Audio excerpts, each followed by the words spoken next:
ค่ะมาพบกับไบโวยาชนะคะตอนนี้เฟิร์นอยู่ที่ประเทศสวิตเซอร์แลนด์ค่ะหลายๆคนก็อาจจะเห็นจาก IG แล้วเนาะหรือว่าแบบตามเพจอยู่ก็อาจจะพอเห็นว่าตอนนี้เฟิร์นอยู่ต่างประเทศนะคะมาเที่ยวทั้งหมด3ประเทศด้วยกันก็คือฝรั่งเศสเบลเยียมแล้วก็สวิตเซอร์แลนด์ค่ะก็เดี๋ยวเฟิร์นจะพยายามสรุปทุกอย่างนะคะว่าจะต้องเตรียมตัวยังไงบ้างมาแล้วเจอกับอะไรยังไงบ้างอะไรที่ทุกคนควรจะรู้บ้างนะคะก็จะรีบพยายามสรุปให้เร็วแล้วก็กระชับที่สุดใน EP 0นี้ก่อนจะพาทุกคนไปเดินทางกันนะคะ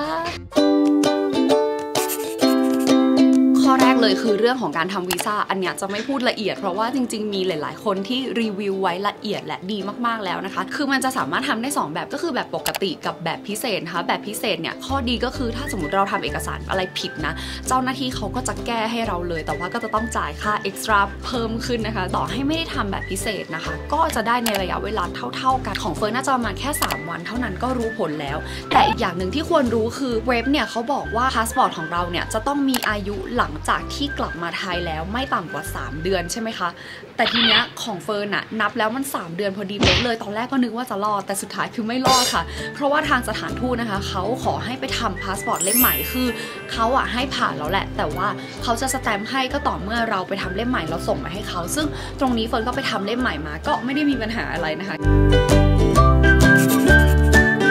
สิ่งต่อมาที่มันจำเป็นจะต้องใช้นะคะในช่วงโควิดก็คือวัคซีนพาสปอร์ตค่ะช่วงที่เฟิร์นไปเนี่ยเฟิร์นยังต้องใช้วัคซีนพาสปอร์ตอยู่นะคะมันหาที่ทำยากทุกที่คือคิวยาวแต่โชคดีที่เราได้คนรู้จักนะคะบอกว่าเฮ้ยมันมีอีกที่หนึ่งที่ทำนะเป็นที่บางเขนเขาไม่รับ walk in นะคะคือเราต้องจองคิวแต่ว่าคิวเนี่ยไม่ได้ยาวเท่าที่อื่นเฟิร์นก็เลยโชคดีนะคะได้ไปทำวัคซีนพาสปอร์ตที่นั่นเฟิร์นให้คนไปทำแทนแต่ความแปลกคืออะไรรู้ป่ะทุกคนความแปลกคือเราเซ็นมอบอำนาจให้คนอื่นทำแทนแต่เขายังต้องใช้บัตรประชาชนตัวจริงของเราซึ่งเฟิร์นรู้สึกว่าจริงๆแล้วอ่ะการที่เรามอบอำนาจให้คนอื่นไปทำแทนเพราะว่าเราอ่ะ1คือไม่ว่างไปเองและ2คือเราอาจจะจำเป็นที่จะต้องใช้บัตรประชาชนเราไปทำอะไรสักอย่างไง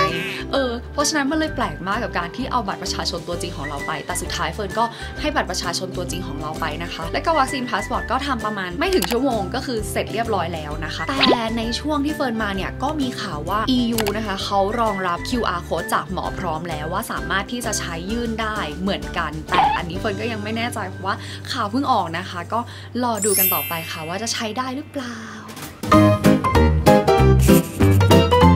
ข้อต่อไปนะคะก็คือผล PCR ค่ะตอนนี้การบินไปต่างประเทศมันไม่ได้ง่ายเหมือนเดิมแล้วค่ะมันไม่ได้มีแค่พาสปอร์ตกับตั๋วเครื่องบินแล้วไปได้เราต้องมีผล PCR ด้วยซึ่งแต่ละสายการบินหรือแต่ละประเทศเนี่ยเขาจะรีควายไม่เหมือนกันนะคะบางประเทศบอกว่า48ชั่วโมงบางประเทศบอกว่า72ชั่วโมงเพราะฉะนั้นอันเนี้ยก็ต้องไปเช็คทางสายการบินหรือประเทศปลายทางที่เราจะไปนะคะแต่ส่วนของเฟิร์นเนี่ยเขารีควายผล RT-PCR 48ชั่วโมงเท่านั้นซึ่งมันเป็นเวลาที่สุ่มเสี่ยงมากบางทีแบบกลัวผลได้ไม่ทันแล้วเราก็เอาไปยื่นโชว์หน้าเคาน์เตอร์นะคะแล้วก็เฟิร์นเนี่ยทรานสิตที่ดูไบนะคะก็ต้องให้ทางดูไบเนี่ยเขาเช็คอีกทีตอนที่เราจะทรานสิตนะคะเพราะฉะนั้นอันเนี้ยสำคัญมากๆของเฟิร์นไม่ได้เป็นเปเปอร์เพราะว่าผลน่ะมาตอนแบบจะไปสนามบินอยู่แล้วก็เลยแบบเล่าให้เขาส่งมาทางอีเมลแล้วก็เปิดจากไฟล์ PDF โชว์ให้ที่เคาน์เตอร์ได้เลยค่ะเรื่องอินเทอร์เน็ตนะคะของเฟิร์นเนี่ยใช้ Sim2Fly คือตอนที่เฟิร์นใช้ที่ฝรั่งเศสกับเบลเยียมอะสัญญาณมันโอเคปกติเลยนะแต่ว่าพอมาใช้ที่สวิตเฟิร์นรู้สึกว่า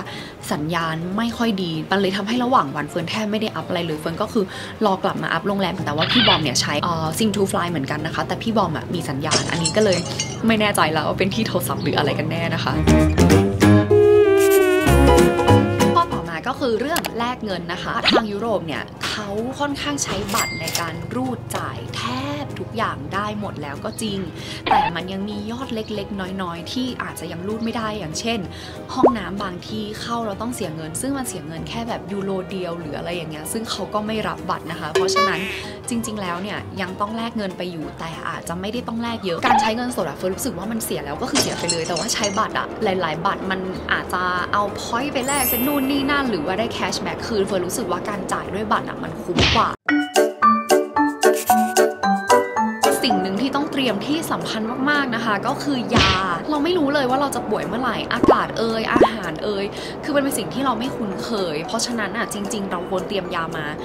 ยาสามัญที่ต้องเตรียมมานะคะมียาแก้หวัดยาแก้ไข้ยาแก้แพ้ยาแก้ท้องเสียยาแก้ปวดยาแก้อักเสบอันนี้คือพื้นฐานที่เตรียมมาเถอะค่ะ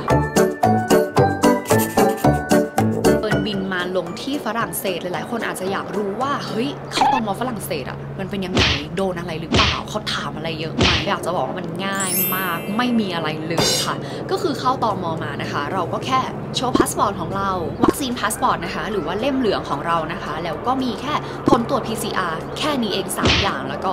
ผ่าน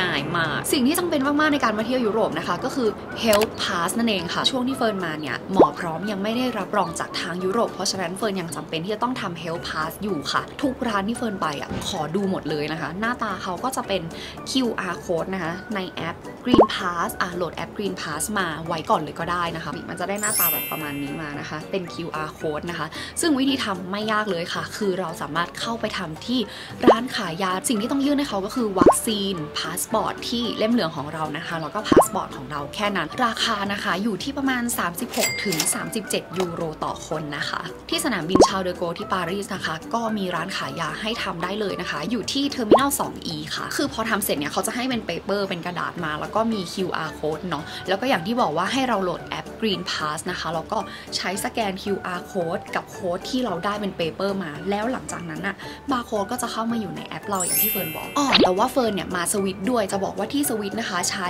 คนละแอปกับที่ฝรั่งเศสเราไม่ต้องไปทำใหม่แล้วค่ะคือให้โหลดแอปที่ชื่อว่า COVID Certification นะคะให้เราเอา QR code เดิมเลยจากที่เราได้จากร้านขายยาที่ฝรั่งเศสหรือ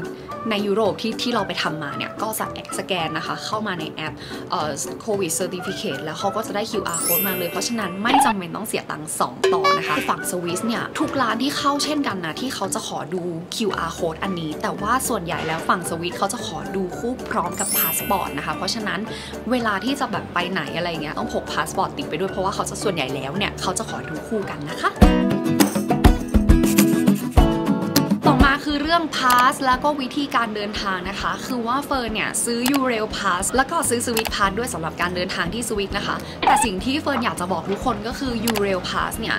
ไม่ใช่ไม่ดีนะแต่ว่าเขามีข้อจำกัดการใช้ที่ทุกคนควรที่จะรู้ก่อนที่จะซื้อนะคะเพื่อดูว่าเขาตอบโจทย์การเดินทางของเราจริงหรือเปล่าเพราะไม่งั้นมันจะเสียเงินซ้ำซ้อนสิ่งที่ทุกคนต้องรู้ก็คือ Eurail Pass ไม่ได้เหมือน Swiss Pass คือ Swiss Pass เนี่ยเรามี Swiss Pass ปุ๊บเราสามารถ hop on hop off แบบทุกรถไฟทุกรถบัสทุกแทรมได้เลยโดยที่แบบไม่ได้ต้องเสียตังค์อะไรเพิ่มแต่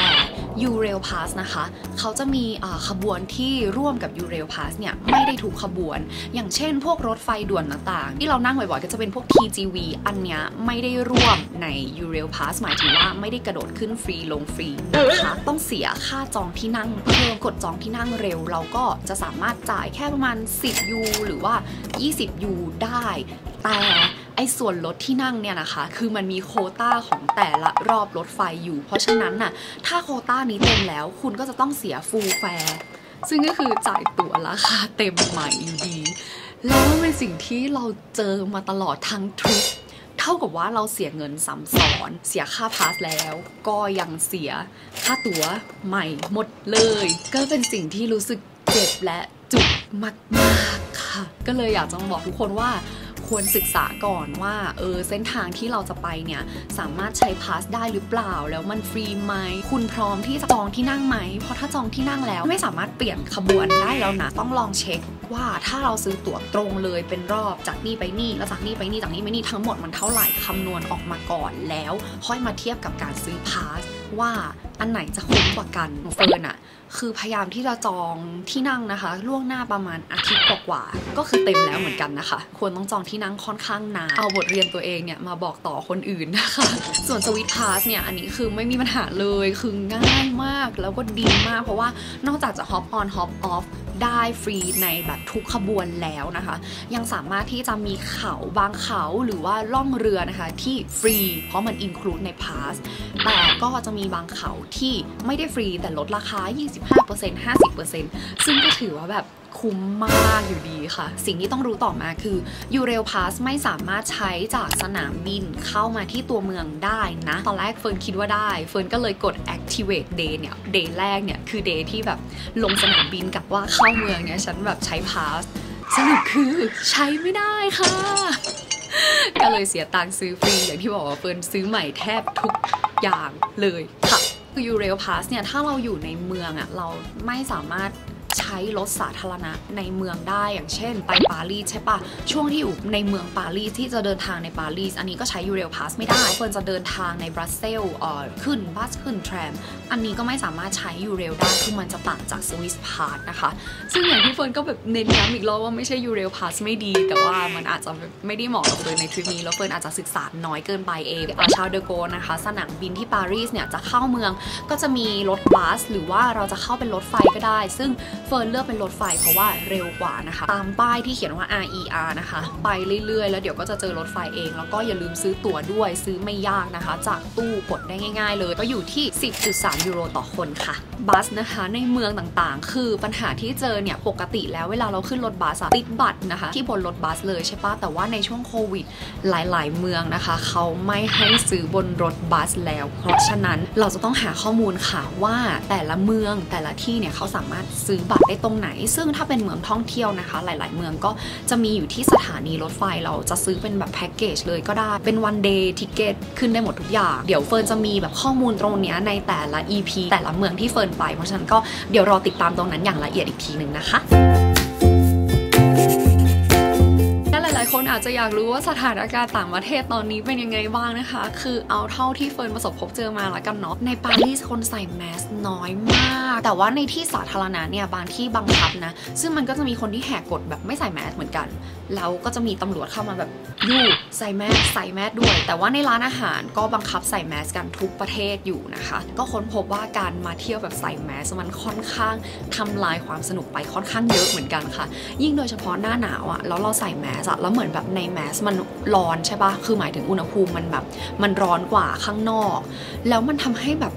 ในแมสมันชื้นมากมันมีน้ำอยู่เต็มเกาะแมสเต็มไปหมดแล้วก็ยิ่งเราพูดอะ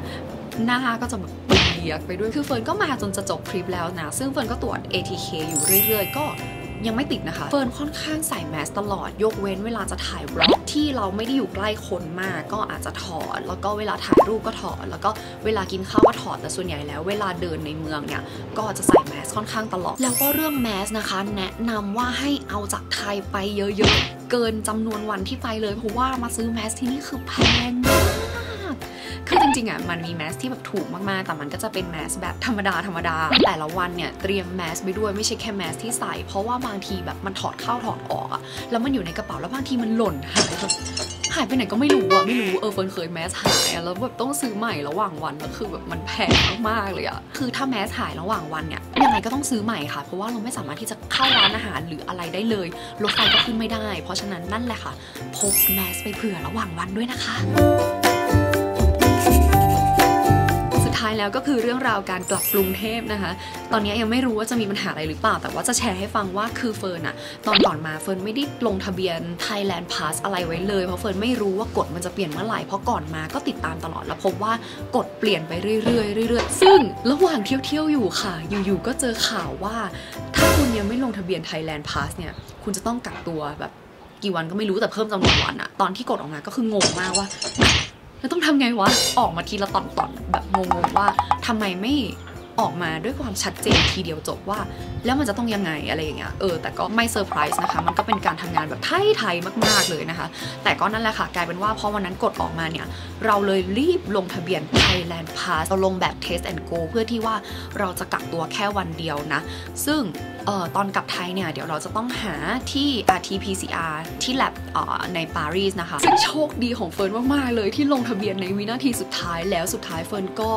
ได้รับ QR code มาแล้วนะคะเฟิร์นสามารถกลับไทยโดยใช้ Test and Go ได้แต่ตอนนี้ก็ยังไม่แน่ใจนะคะว่าเดี๋ยวเราจะเจอปัญหาอะไรอีกหรือเปล่านะคะอันนี้คือไม่มีความแน่นอนอะไรเลยในชีวิตนะคะเพราะฉะนั้นเดี๋ยวเราก็ค่อยมาเล่าอีกทีว่ามันราบรื่นไหมหรือว่าเจอปัญหาอะไรหรือเปล่านะคะแล้วเดี๋ยวอาทิตย์หน้าเป็นต้นไปเราจะเริ่มลง EP 1 ไปเรื่อยๆจะไปถึงกี่ EP ก็ไม่รู้ยังไงฝากติดตามด้วยนะคะถ้ามีอะไรอยากรู้สงสัยตรงไหนก็สามารถคอมเมนต์ถามไว้ได้แล้วเดี๋ยวเราจะมาตอบนะคะไปละค่ะบ๊ายบายเห็นวิวภูเขาข้างหลังไหมที่สะท้อนกระจกอยู่สวยมากเลยที่ไหนอะไรยังไงรอติดตามในบล็อกนะคะไปละ We're going